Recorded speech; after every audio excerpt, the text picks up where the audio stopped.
বন্ধুরা, আমাদের পৃথিবীর 70% জল, যাকে আমরা হাইড্রোস্ফিয়ার বলি।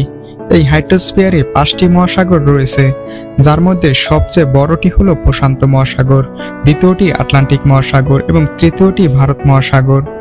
দক্ষিণ মহাসাগর এবং পঞ্চম এবং সবচেয়ে ক্ষুদ্রতম মহাসাগর হলো আর্কটিক মহাসাগর।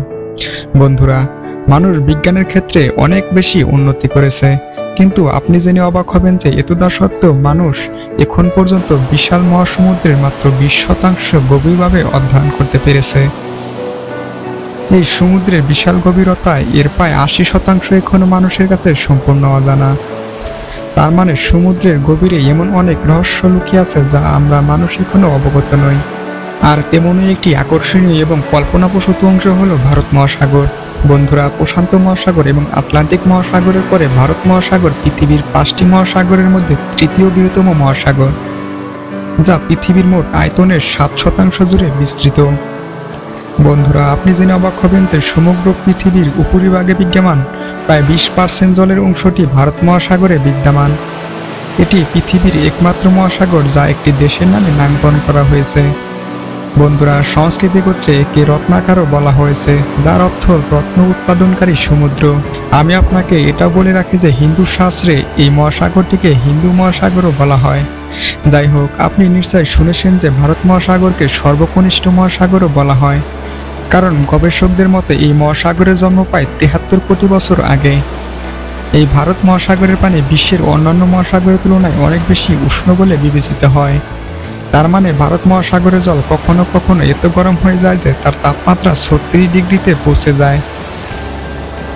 বন্ধুরা, ভারত মহাসাগরের মোট আয়তন 7,05,60,000 বর্গ কিলোমিটার। যদি আমরা এর প্রস্থ সম্পর্কে কথা বলি, অস্ট্রেলিয়া থেকে আফ্রিকার দক্ষিণ প্রান্তের প্রস্থ প্রায় 10,000 কিলোমিটার, যার মধ্যে লোহিত সাগর এবং পারস্য উপসাগরও রয়েছে।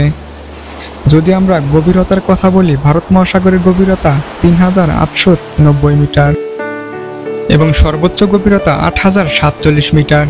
যদিও এই মহাসাগরে হাজার হাজার দ্বীপ রয়েছে, কিন্তু তার মধ্যে সবচেয়ে বড় দ্বীপ মাদাগাস্কার এবং শ্রীলঙ্কা। বন্ধুরা, ভারত মহাসাগরের পশ্চিমে ভারত থেকে আফ্রিকা পর্যন্ত এবং পূর্বে ইন্দোনেশিয়া থেকে অস্ট্রেলিয়ার সীমানা পর্যন্ত বিস্তৃত।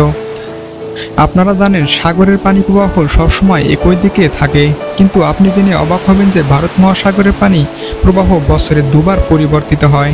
গ্রীষ্মকালে মৌসুমী বায়ুর কারণে পানি ভারতের দিকে প্রবাহিত হয় এবং শীতকালে আফ্রিকার দিকে প্রবাহিত হয়। তাহলে আসুন জেনে নেওয়া যাক কোন নদীগুলো ভারত মহাসাগরের সাথে মিলিত হয়েছে। ভারত মহাসাগরের সাথে মিলিত সবচেয়ে গুরুত্বপূর্ণ নদীগুলো হলো সিন্ধু, গোদাবরী, কৃষ্ণা ও নর্মদা। এছাড়াও বিশ্বের বৃহত্তম নদী ব্রহ্মপুত্র এবং গঙ্গা ভারত মহাসাগরে মিলিত হয়েছে। এই নদীগুলি 2000 কিলোমিটার দূরে হিমালয় পর্বতমালা থেকে বালি এবং মাটি এনে সাগরে ফেলে দেয়, যার ফলে নদীর মুখের সামনে সমুদ্রে অনেক দ্বীপ তৈরি হয়। এর মধ্যে অনেকগুলি এমন দ্বীপে পরিণত হয় যার প্রাকৃতিক সৌন্দর্য বিশ্বের আর কোথাও দেখা যায় না, যা পর্যটকদের আকর্ষণের প্রধান কেন্দ্র হয়ে থাকে। বন্ধুরা, ভারত মহাসাগরের গভীরতম পরিখা হলো সোনার ট্রেঞ্চ, যা জাভা ট্রেঞ্চ নামেও পরিচিত। এর সর্বোচ্চ গভীরতা 7,730 মিটার এবং দৈর্ঘ্য 3,200 মিটার। বন্ধুরা, আপনি কি জানেন যে ভারত মহাসাগর এশিয়া, ইউরোপ এবং আফ্রিকা মহাদেশগুলোকে সংযুক্ত করেছে, যার বাণিজ্য দৃষ্টিকোণ থেকে বিশেষ গুরুত্ব রয়েছে। প্রকৃতপক্ষে ভারত মহাসাগরের সীমানা 40টি দেশকে স্পর্শ করে এবং বিশ্বের জনসংখ্যার 40% এর তীরে বসবাস করে। এছাড়াও বিশ্বের বাণিজ্যের 2/3 এবং মোট কার্গোর 1/3 শুধুমাত্র ভারত মহাসাগর দিয়ে যায়, যা দেশগুলোর অর্থনীতিকে শক্তিশালী রাখতে গুরুত্বপূর্ণ ভূমিকা পালন করে থাকে। বন্ধুরা, আজকের মতো এই পর্যন্তই। নতুন কোনো ভিডিও নিয়ে আবার আপনাদের মাঝে হাজির হব। সে পর্যন্ত সবাই ভালো থাকবেন এবং সুস্থ থাকবেন।